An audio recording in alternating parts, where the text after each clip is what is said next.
Cette démarche originale du Secours catholique, un tour de France en bus pour lutter contre les préjugés liés à la précarité qui s'achèvera à la fin du mois d'avril.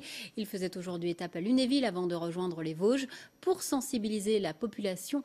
Une application sur le modèle de la chasse aux Pokémon a même été créée. Mode d'emploi avec Malika Boudiba et Boris Kratchmar. Ah, il est là. Et qu'est-ce qu'il dit? Les pauvres sont des assistés et des fraudeurs. Vas-y, efface.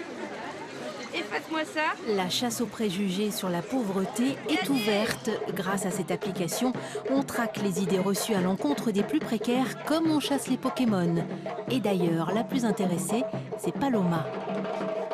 J'aime bien parce qu'il faut chercher des préjugés. Et est-ce que tu sais ce que c'est un préjugé? Non.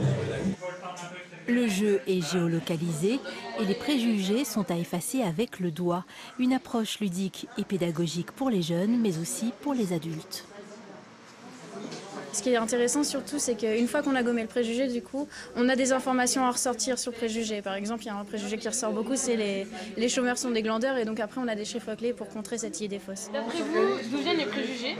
L'objectif est de sensibiliser déjà le grand public au fait que dans toute commune, il y a des personnes qui sont en pauvreté, qui sont souvent isolées, qu'on ne connaît pas forcément, mais des personnes qui souffrent.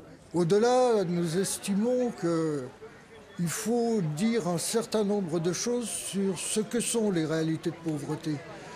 Et c'est une problématique qui est souvent très méconnue par le grand public. Le bus poursuit son périple par Épinal mardi. L'application Chasse aux préjugés est à télécharger gratuitement sur smartphone. Dans un sondage récent, 72% des personnes interrogées estiment que la pauvreté n'est pas assez évoquée dans le débat politique actuel. Notre dossier écho du samedi.